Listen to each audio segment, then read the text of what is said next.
My name is Joel. I'm a writer. Or at least that's what I'm supposed to be. I had 2 weeks left to deliver a draft, and nothing to show for it. In the middle of it all, I ended up moving into this house at the beginning of fall. The house was old, a little too big for one person. It came fully furnished, which worked in my favor. I didn't own much, and I wasn't in the mood to buy anything new. Most of the furniture looked like it had been there for decades.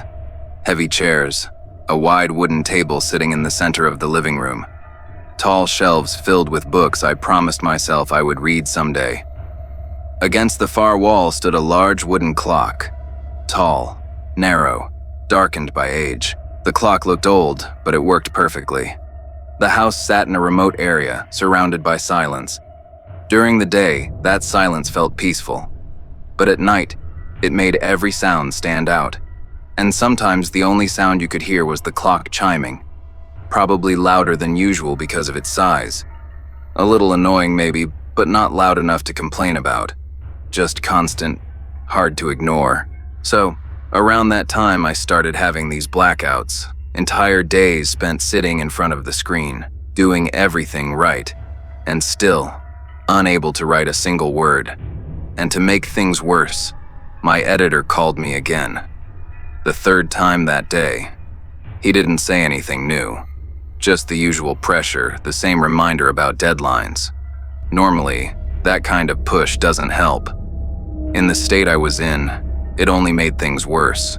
That night I was thinking about it while unpacking a few boxes, taking small sips of tea, looking for a charger to plug my laptop in. That's when I felt it.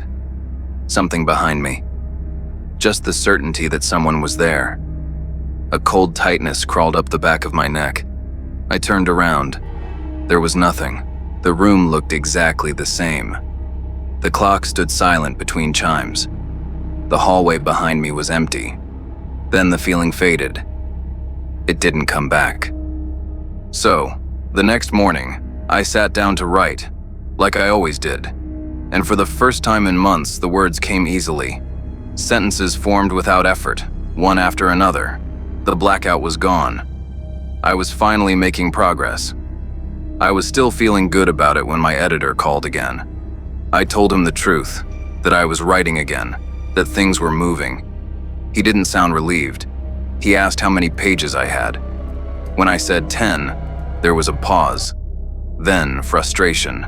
"That's not enough," he said. "You still have 2 weeks. You need more. Just keep writing." I hung up irritated, the satisfaction draining out of me almost instantly. And that's when I heard the clock. The sound felt sharper than before, louder. I closed my laptop and stood up. I didn't want to smash it. I didn't want to break it. I just wanted it quieter. I opened the front panel and leaned in, studying the mechanism. Brass gears, worn but clean. Everything looked intact. Old, but well maintained. I looked for something simple, a way to dampen the sound, a piece I could loosen or remove without stopping it entirely. That's when I noticed something strange. Wedged between 2 gears, right where rotation met resistance, there was a circular piece that didn't quite belong. It wasn't fixed like the others. It looked added later, slightly off-center, its surface smoother than the surrounding metal. Embedded along its edge were 3 tiny stones, one deep red, one pale green, and one dark blue. They caught the light briefly as I shifted my head, flashing color in a place that otherwise looked purely mechanical. I assumed it was part of an old repair, some improvised solution from someone who didn't want the clock to stop completely. Decorative, maybe. Or just practical in a way I didn't understand. I didn't touch it. I didn't remove anything. I didn't want to damage the mechanism. After a few minutes, I closed the panel and stepped back. The clock kept working. That night, something changed. I was deep into my writing, words flowing easier than they had in months, when I heard a sound.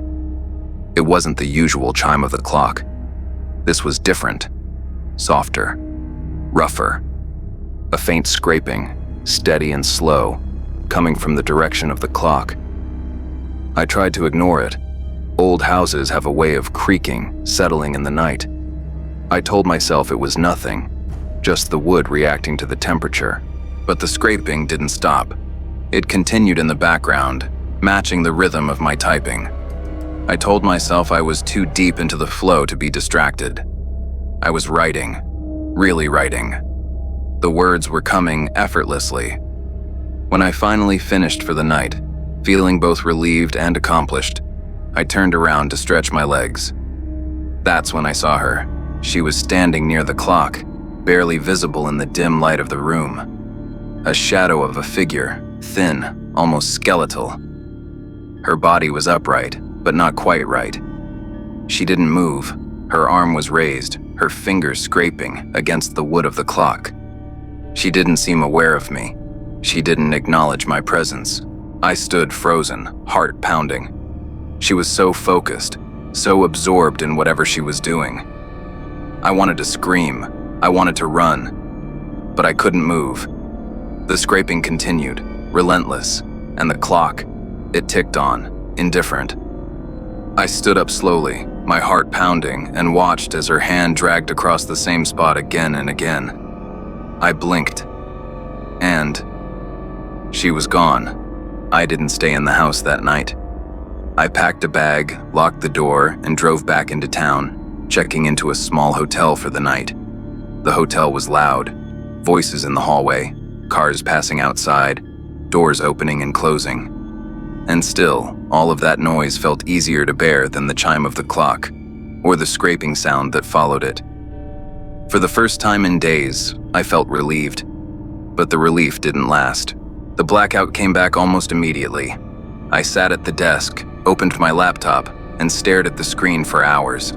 Not a single sentence came. The pressure returned all at once. The deadline, the expectation. After 2 days of getting nowhere, I went back. The house was exactly the same when I returned. The clock stood where it always had.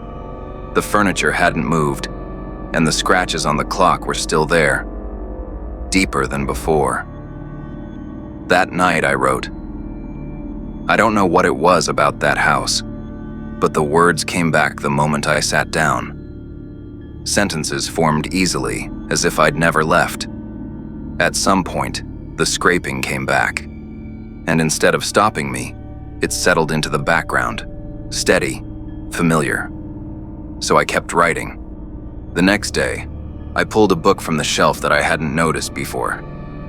It wasn't old enough to blend in with the others. The spine was cleaner. The pages are less worn. Inside the cover, the author photo on the back showed her younger, smiling, sitting at the same wooden table where I now worked. I didn't need to be told who she was. She was the writer, and she was the shadow that haunted the house every night. A second photograph slipped out from between the pages. She was standing beside a man, well-dressed. Her hands were visible. On one of them, a ring set with 3 small stones, one deep red, one pale green, and one dark blue. I didn't react right away. I just stood there holding the photo, thinking about the object inside the clock. The stones were the same ones I had seen inside the clock that day. I had assumed they were part of the mechanism, something mechanical, but they weren't. It was a ring. Her ring. That's when I realized she hadn't been trying to scare me. She was trying to get her ring back. For some reason, someone had taken her ring, and that's why she keeps coming back for it. And looking back, I noticed something else. She only started scratching the clock after I tried to stop the chime. After I opened it. Maybe that was when she found her ring.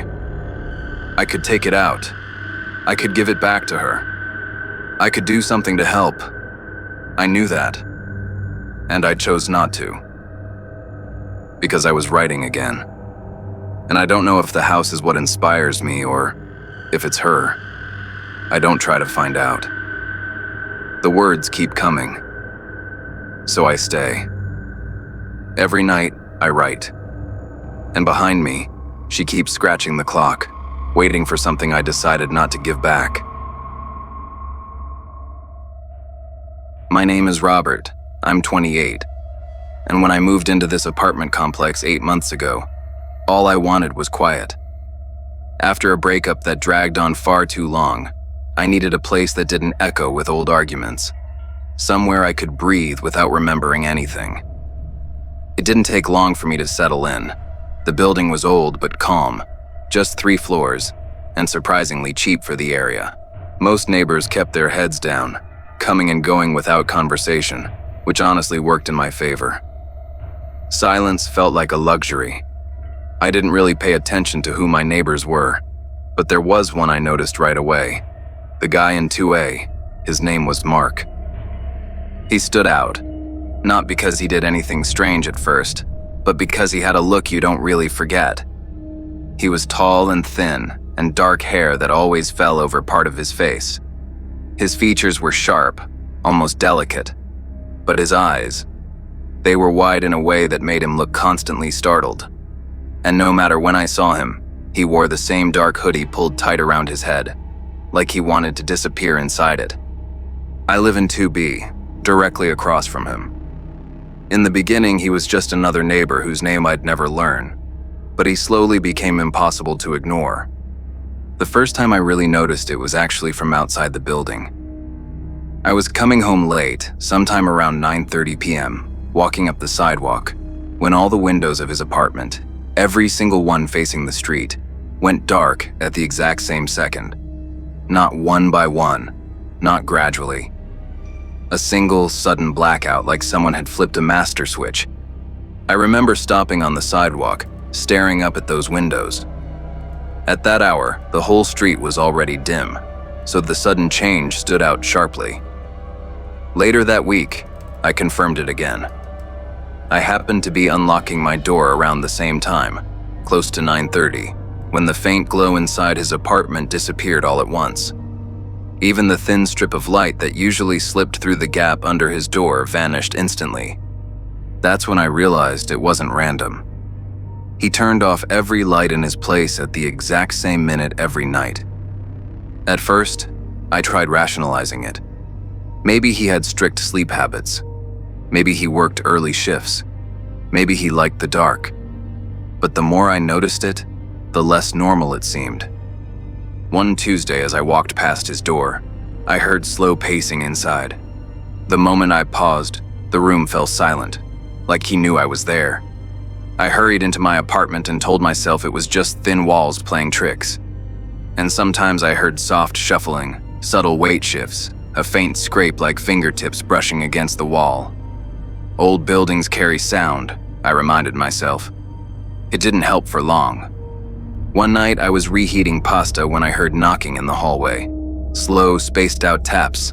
It wasn't my door. It was his, so I turned off the microwave. A whisper followed, low, hurried, impossible to understand from that distance. It lasted maybe 20 seconds. Then nothing. No footsteps leaving, no door opening. Just silence hanging in the hallway like a held breath. When I checked the peephole, the hallway was empty. A few nights later, around midnight, I heard slow, careful footsteps approaching my door. Then they stopped right outside my door. I waited for a knock, but nothing happened. Not a knock, not even footsteps walking away. I walked toward the door as quietly as I could and leaned to the peephole. My stomach dropped. It was him, the neighbor from 2A, barefoot, hood up, standing inches from my door, his head tilted slightly, like he was listening for something inside my apartment. I didn't move. And then slowly, like he sensed the exact second my eye touched the peephole, he lifted his face and stared directly into it, directly at me. I stepped back out of pure instinct. A few minutes later, I heard the soft click of the motion sensor ceiling light in the hallway turning on, and I caught a glimpse of him slipping back into his apartment, already dark. Few weeks later, the storm caught me off guard. By the time I got home, I was completely soaked. I hadn't brought an umbrella, and the rain had already soaked through my jacket, running down my sleeves and into my shoes. The wind was loud enough to drown out most sounds, and I was distracted, standing in the hallway with my head down, fumbling through my pockets, trying to find my keys. That's when I heard it. A whisper. Close. Too close. Leave the lights off. I froze. I hadn't heard any footsteps. I hadn't seen anyone approach. 1 second I was alone in the hallway, focused on my keys, and the next Mark was there. He was standing just off to the side, close enough that I could smell the damp fabric of his hoodie. He didn't raise his voice. He didn't repeat himself. As soon as the words left his mouth, he turned away and walked back toward his apartment. I watched him step inside. The lights in his place were still on when he entered. Then, just a few seconds later, right on time, every light shut off at once. His apartment disappeared into darkness. I glanced at my phone. 9:30 p.m., the exact same time. I was still standing there, completely frozen, rain dripping onto the floor, when it hit me that I was still outside. My hands were shaking as I finally found my keys. I didn't even notice how hard I was trembling until the metal rattled against the lock. I stepped inside and closed the door behind me. I didn't turn on the lights that night. The next morning, I decided to do something about it. I walked down the hallway, already rehearsing what I was going to say, and stopped in front of his door. I raised my hand to knock, and then noticed it wasn't closed. His door was slightly open. I pushed it the rest of the way. The apartment was empty, not messy, not recently moved out. Just empty. No furniture, no boxes, no clothes, no signs that anyone had ever lived there. And that's what didn't make sense because the night before, I had watched him step inside. The lights were on, and I clearly remember a small red couch pushed against the wall. Later that day, I spoke to the building manager. She checked the system, frowned at the screen, and told me his rent was paid for the next 3 months. No notice of moving out. No request for a refund. Nothing. That's when she mentioned his name. Mark. According to her records, the guy in 2A was still supposed to be living there. I still don't know what happened. I don't know why he wanted the lights off, or what he was so careful about hiding. Maybe he had strange habits. Maybe he was running from something. All I know is that I felt relieved after he was gone. But every night when the clock gets close to 9:30, I still feel that chill at the back of my neck. Like I'm supposed to turn the lights off,